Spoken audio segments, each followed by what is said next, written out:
Hello, everybody, and welcome to another edition of Codenamed Epics Off Topic. I'm your host, Black Superman, with D'Angelo of Earth 2 Comics.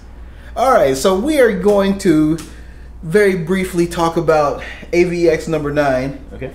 The Phoenixes are Round 9. Round 9. Yes, that's correct.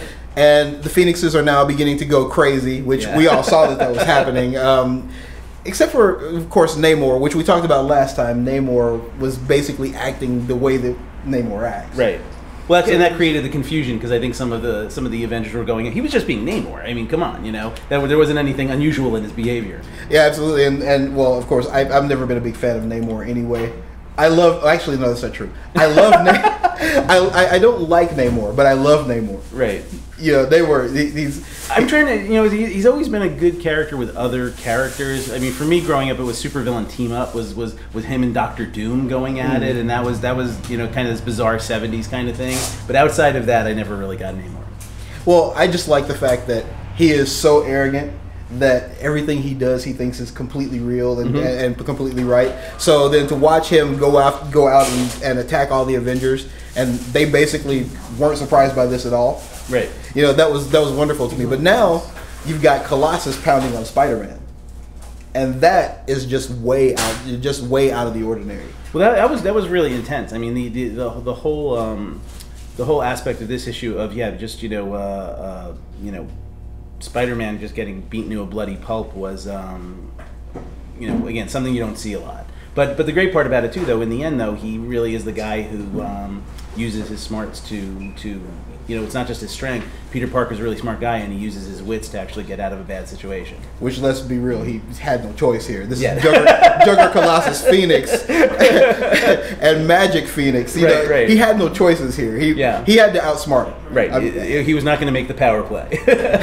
The strength of 10 men doesn't really hold up in this situation. Yeah, I mean, even if you take the Phoenix Force away, the Jugger Colossus, he's not going to win this fight. Right.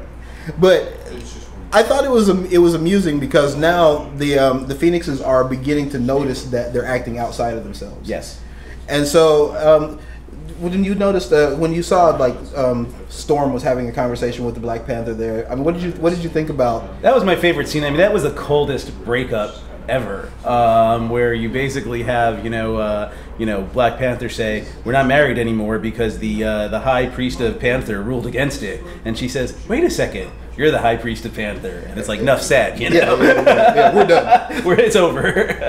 But you know, I found that I was on the Xmen side. I think you know when you had the launch party, I told you I was totally on the Xmen side, and basically, who was it? I think Gambit mirrored exactly what I was thinking when this all first started. Like, you know, they're standing on top of the volcano, and Gambit goes, "Crap, we were right. We were the ones who were doing the right thing this time. And now you've blown it." Yeah. We could have made it a better world, and look what happened.